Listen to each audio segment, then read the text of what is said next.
As he moved among the people, Jesus often lovingly but sternly warned them of the reality of eternal punishment in hell and the urgent need to escape it. Jesus knew how real hell was, and so he had a whole new perspective than anyone else, and he taught against it. He mentioned it more than anyone else. He talked often against it, or about it, and warned people. He didn't want them to go to hell.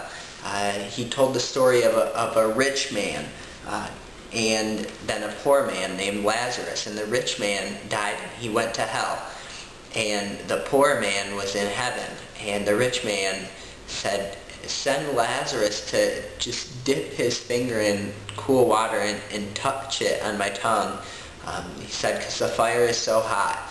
And then he wanted Lazarus to go back and tell his family about the realities of hell.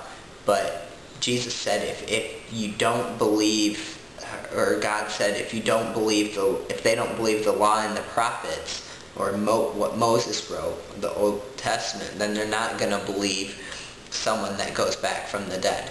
So God has the Bible here to warn us about hell and the realities of it.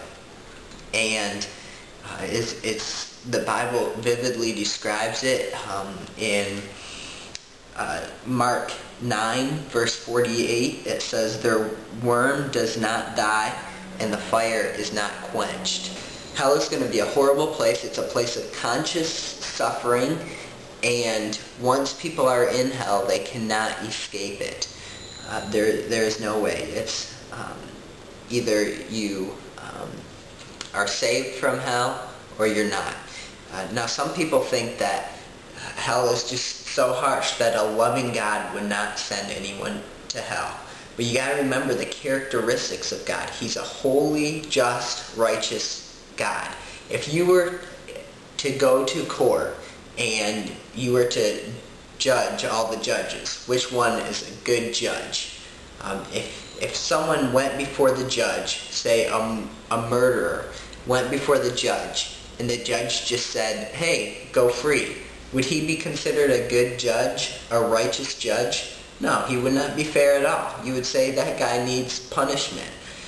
So we are judged before God.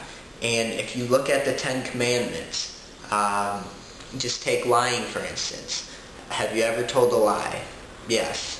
Have you ever coveted or desired something from someone else? Yes. Have you ever lusted? Meaning Jesus showed that that's committing adultery. Yes. And so what about stealing? Have you ever stolen? Yes. So we go before the judge guilty of all these charges. What is he supposed to say? You guys are free? No, someone has to pay the price for that penalty. And the penalty for our sin, the Bible says, is death or eternal separation from God. And the Bible describes that as going to hell. And so we must experience that for our sin. So is there a way out?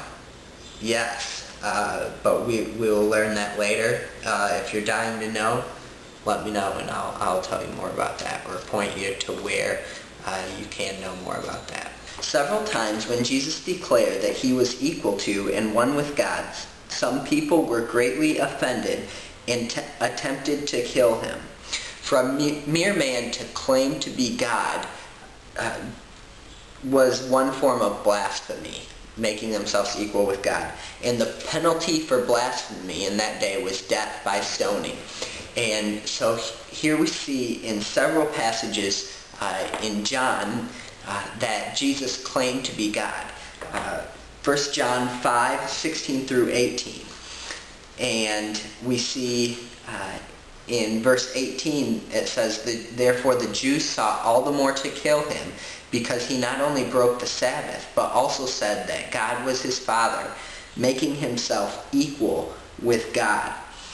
And the Jews understood that, and they said, hey, he's making himself equal with God.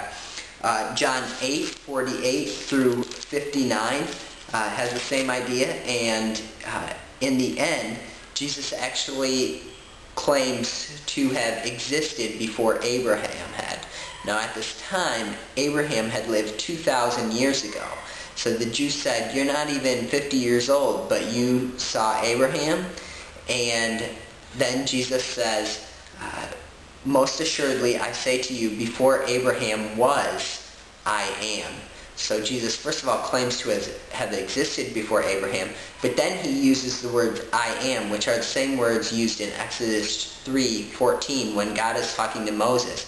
And Moses says, "Who do I tell the Israelites has sent me?" And God said, "Tell them, I am hath sent me to you." And so Jesus uses the same words here, the words "I am." And so that's obviously claiming to be God. Immediately the next verse says they took up stones to stone Jesus at this point, but Jesus hid himself, the Bible says. And then there's one more spot we're going to look at here. It's John 10:22 through 33, and the Jews at the end once again say, "For a good work we do not stone you, but for blasphemy, and because you, being a man, make yourself God." And so the Jews said, "Jesus, you are a man. You're not God, but you're trying to make yourself God." And for that, it is blasphemy.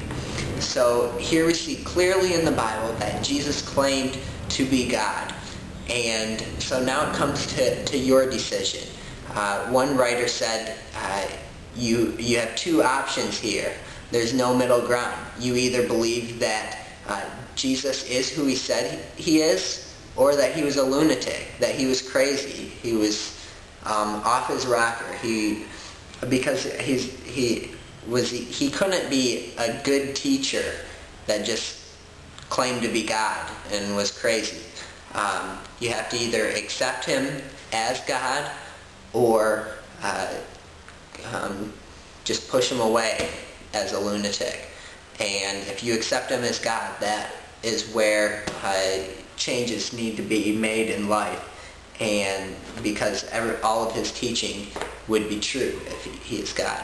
And so that's just a decision you have to make.